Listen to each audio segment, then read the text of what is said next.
Concrete block செய்வது எப்படி? So இது வந்து மெட்டாலிக் ஃப்ரேம். அதுக்குள்ளே கட்டிங்கில் இப்படி அடிக்கணும். இங்கே பார்த்தீங்கன்னா உங்களுக்கு தெரியும், இது ஒரு ஆஃப் ஃப்ரேம், இது ஒரு ஆஃப் ஃப்ரேம். அதே மாதிரி அந்த பக்கமும் இருக்குது.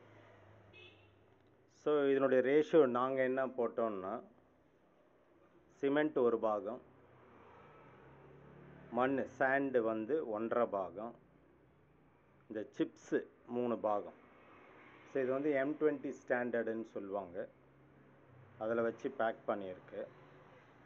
பேக் பண்ணிவிட்டு 4 ஹவர்ஸ் கழித்து நீங்கள் என்ன பண்ணலான்னா, இந்த போல்ட் நெட்டை எடுத்துகிட்டு இந்த 2 ஃப்ரேம் எடுத்துடலாம், கட்டையும் எடுத்துடலாம். So settling time 4 hours. 4 hours கழித்து நீங்கள் எடுத்துடலாம். ஸோ இதெல்லாம் தான் டூல்ஸ், நாங்கள் பயன்படுத்திய டூல்ஸ். இது இருக்குது பாண்டு, இதெல்லாம் ரேஷியோக்கு இந்த மக்கு யூஸ் பண்ணோம். ஸோ இதில் தான் 1 part of sand, 1 part of cement, 1.5 parts of sand and 3 parts of chips.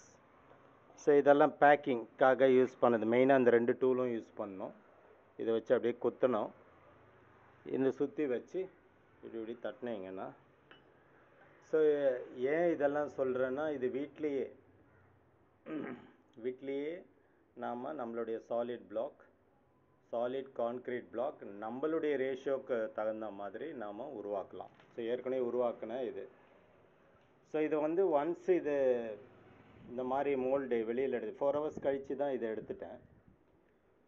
அப்புறம் தான் இது ஃபிக்ஸ் பண்ணது. ஸோ இதை வந்து 1 டே 24 ஹவர்ஸ் காய வச்சிடணும் நிழலில்.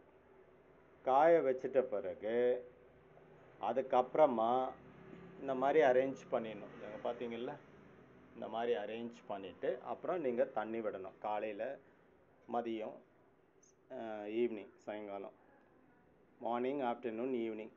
அது ஈரம் ஒரு 10 நாள் 15 நாள் இருந்தால் நல்லது. 10 நாள் இருந்தாலும் பரவாயில்ல. ஃபஸ்ட்டு கேஸ் 7 நாள். 7 நாளுக்கு நீங்கள் அது ஈரத்தில் மெயின்டைன் பண்ணிங்கன்னா உங்களுக்கு நல்ல கான்க்ரீட்டு சாலிட் பிளாக் கிடைக்கும். நம்மளே வீட்டுக்குள்ளே செஞ்சுக்கலாம். இந்த ஃப்ரேம் மட்டும் நம்ம வெல்டிங் ஷாப்பில் கொடுத்து இந்த திக்னஸில் 5 mm திக்னஸில் பண்ணிக்கலாம். ஸோ இதுதான் இதனுடைய செயல்முறை.